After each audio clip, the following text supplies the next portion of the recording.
Hey guys, how's it going? Hope you're all having a spooky Halloween season so far.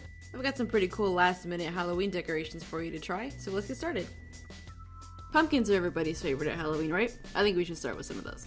You'll need a plastic orange tablecloth from the dollar store, old newspapers or junk mail to stuff your pumpkins with, some tape, some green pipe cleaners, some green paint that matches your green pipe cleaners, and of course a paintbrush. I chose to cut my plastic tablecloth into 18-inch squares, but you can make them larger or smaller depending on what size pumpkin you want to make. I marked out the 18-inch squares on my tablecloth and then I folded the marks and cut at the seams so I didn't have to cut so much. You can kind of see here that the plastic tablecloth is a bit see-through, so I chose to use 3 layers of plastic per pumpkin. Once you have your squares cut the size that you want, it's time to stuff your pumpkins. Grab a sheet of newspaper and roll it into a ball. Then, just keep adding layers of newspaper to your ball until you reach the size that you want your pumpkin to be. Keep in mind that your newspaper pumpkin will have to fit inside those orange squares that you cut, so don't get too carried away. To help your newspaper ball hold its pumpkin shape, you can tape down the layers as you go. Any of the corners that have been made by folds, you can tape those up to help round them out too. Once your newspaper ball is the right size, place it in the center of your orange square and pull the plastic up around your pumpkin, making sure to gather the ends in your hands. Repeat this step for any additional layers of plastic that you're adding to your pumpkin if your plastic material is too see-through. Roll your pumpkin on the table and squash it until you're happy with the shape. Then twist the pumpkin around while you're still holding on to the ends of the plastic. Grab a green pipe cleaner and wrap it around the twisted part tightly to help hold the plastic in place. Cut off the ends of the plastic where your pipe cleaner ends to create your stem. Repeat these steps for the rest of your pumpkins. To paint the top of your stem, pick a shade of green that most closely matches the green of your pipe cleaner. Citrus green most closely matched my pipe cleaners, so that's the one I went with. When painting your stems, you'll want to get a good amount of paint on your paintbrush since the paint will definitely sneak down in between the layers of plastic. You'll probably need a couple of coats too. Now it's time to add your pumpkin faces. I chose to cut my faces out of foam, but black paper will work just as well.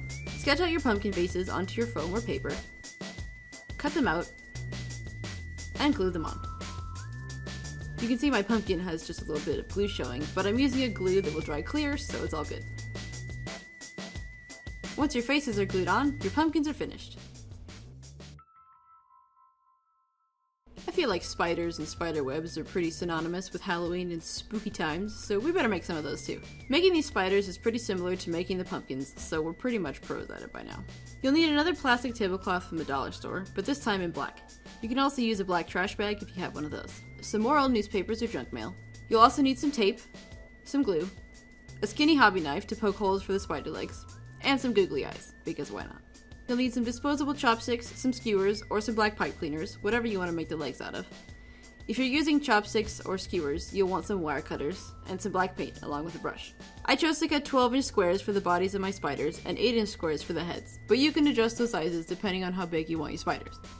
Once again, I marked out the sizes on my tablecloth, folded it at the marks, and cut through the folded seams. If you chose to use chopsticks or skewers for the legs, it's a good idea to start on them now so that while they dry, we can continue putting our spiders together. Line up your leg material of choice and mark wherever you want to cut them to create bends in your spider's legs. I only cut my skewers in half because it turns out spiders have way more knees than I remembered. I'm using wire cutters to get a cleaner cut, but be warned, they will fly off into outer space, so you'll want to hold both ends as you cut them up. You'll then want to glue the legs together and paint them. I painted my legs before gluing them together, but I would actually recommend painting them after gluing them since some of my scrap newspaper stuck to the glue and I ended up having to paint over those parts again. While the legs dry, we can stuff our spiders. As promised, stuffing these is exactly the same as stuffing your pumpkins. Start with a ball of newspaper and then wrap new layers of newspaper around the ball until it's the size you want, adjusting the shape as you go. When you got the spider body size that you want, wrap your newspaper ball in your black plastic. Spiders don't have stems, so you can just fold the black plastic over itself this time, just like you're wrapping a really awkward round present. Terribly, as it always is with round packages. Repeat the same process for the heads, just with less newspaper so that they're smaller. Now it's time to assemble our spiders. It's pretty easy, just apply a generous amount of glue to the spider body and stick the head on. Then you can set them aside to dry.